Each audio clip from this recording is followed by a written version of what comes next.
ఆ ఇంట్లో ఓ పనివాడు ఉండేవాడు. పేరు మరియదాసు. పనివాళ్ళ కాకుండా కుటుంబంలో ఒకడిగా కలిసిపోయాడు. వంట పని చేయడం, ఇంటి పని చేయడం, క్యాథరిన్ని స్కూల్కి డ్రాప్ చేయడం అన్నీ వాడే చూసుకునేవాడు.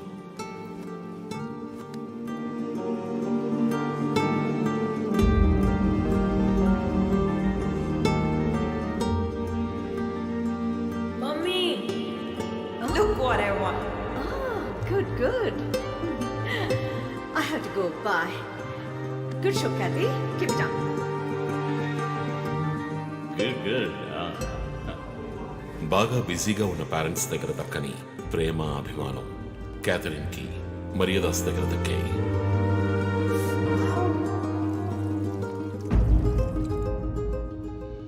కానీ ఒక్క రాత్రిలో ఆ కుటుంబం చిన్నాభిన్నమైపోయింది.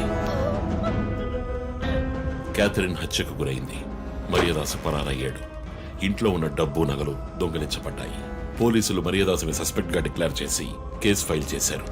వారం అయినప్పటికీ మరియదాస్ ఆచూకీ తెలియనందువల్ల విక్టిమ్ ని పూడ్చిపెట్టి కేసు క్లోజ్ చేశారు. 2 వారాలు అంతా సద్దుమణిగింది. కానీ ఈ కేసులో ఏదో మర్మం ఉంది, నిజమైన హంతకుడిని కనిపెట్టలేదు అని మీడియాలో వార్తలు ప్రసారం అయ్యాయి. ప్రజలు ధర్నాలు చేశారు. మరియదాసు కుటుంబం శివానందని మీట్ అయ్యి రిక్వెస్ట్ చేసినందువల్ల హైకోర్టులో ప్రజా ప్రయోజన వ్యాజ్యం వేసి కేసును రీఓపెన్ చేయించారు. హైకోర్టు ఆర్డర్తో ఒక స్పెషల్ ఇన్వెస్టిగేషన్ టీం నా నాయకత్వంలో ఏర్పాటైంది. నేను క్యాథరిన్ బాడీని ఎగ్జ్యూమ్ చేసి రీపోస్ట్ మార్టంకి ఆర్డర్ చేశాను. కానీ కేసు సాల్వ్ చేయడానికి ముఖ్యమైన ఎవిడెన్స్ అయిన మర్డర్ వెపన్ మాకు దొరకలేదు. ఒకరోజు I got the breakthrough. Hello how are you? Fine. తీసుకోండి. No thanks. Can I go? Yeah, sure.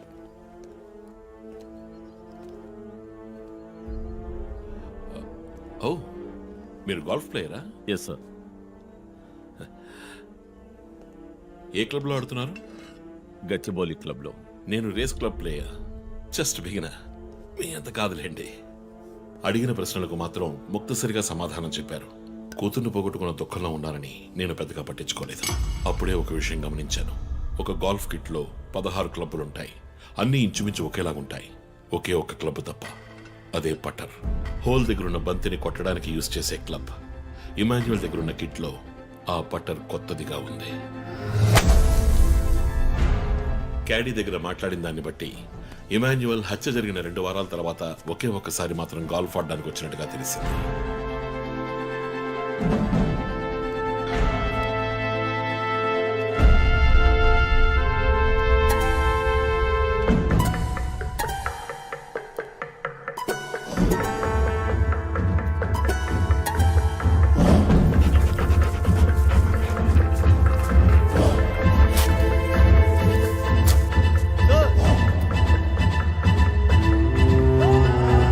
అనుమానం వచ్చిన చోట తవ్వగా దొరికిన గోల్ఫ్ పట్టర్ మేక్, ఫింగర్ ప్రింట్స్ బట్టి చూస్తే అది ఇమాన్యువల్ కి చెందిన మిస్సింగ్ పట్టర్ గా తేలింది.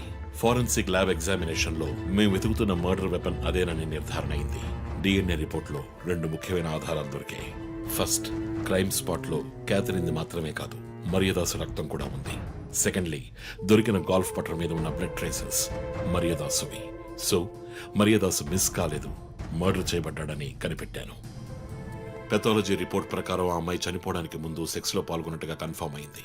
స్పర్మ్ డిపాజిట్ లో ఉన్న డిఎన్ఏ మరియదాసు డిఎన్ఏతో మ్యాచ్ అయింది. కేసు సాల్వ్ చేసేసాం.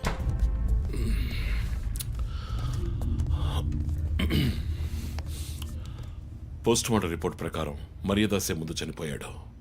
ఆ తర్వాతే మీ అమ్మాయి. మీ ఇంటి సీసీటీవీ ఫుటేజ్ పరిశీలించి చూడగా అనుమానాస్పదంగా ఎవరు లోపలికి రాలేదు. కానీ ముఖ్యంగా మరియదాసు డెడ్ బాడీ మీ ఫామ్ హౌస్ లో దొరికింది. పార్టీ క్యాన్సిల్ అయితే ముందే చెప్పకర్లా? Big waste of time. కొత్త కార్లో టెస్ట్ డ్రైవ్ వెళ్ళామనుకుంటా పోలా.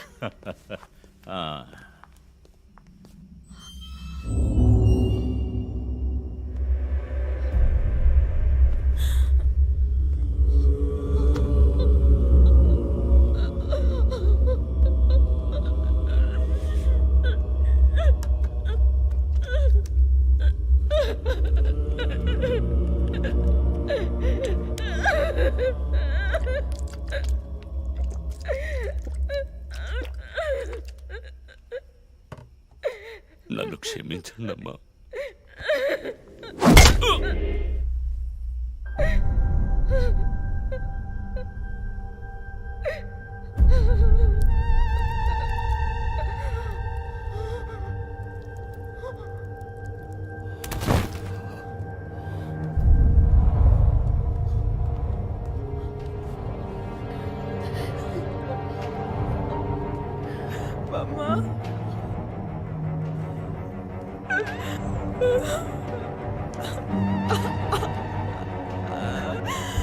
Why did you do this, Papa? Why?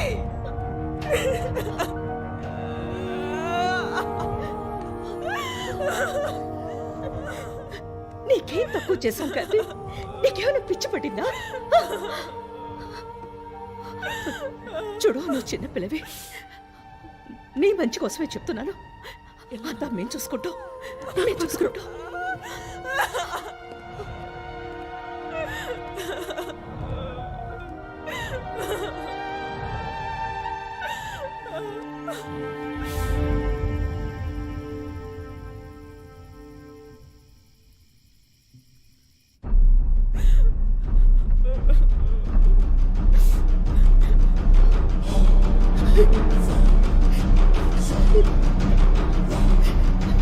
I'm gonna call the police. వద్దు. Ma, please leave me. వద్దు. Do something. Stop her. Kathy, Do పోలీసులు something. చెప్పొద్దు. Stop her. I told you to stop.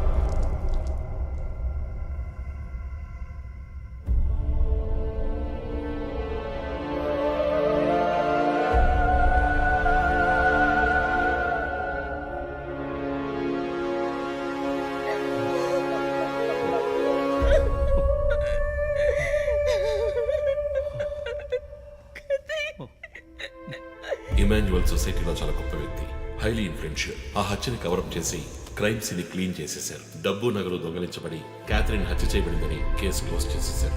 నేను investigate చేసిన తర్వాతే నిజాలు బయటపడ్డాయి. Sir, ఒక తండ్రిగా నా పరిస్థితి ఆలోచించండి సార్.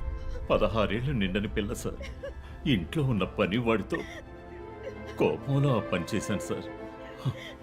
మరీదాస్ రేప్ చేసి చంపేశాడు. ఆ కోపంలో నేను వాడిని కొట్టి చంపేశాను. అలా మీరు రిపోర్ట్ మార్చి రాయండి సార్. ఆల్రెడీ నా కూతురు గురించి ఏమేమి రాస్తున్నారో తెలుసా మీకు? టీవీ ఆన్ చేయడానికి భయపడుతున్నాం. రోజు మీడియాలో నా కూతుర్ని చూపించి రేపు చెప్పకూడని విషయాలన్నీ చెప్పి ఇలా ఇరుక్కున్నారే సార్.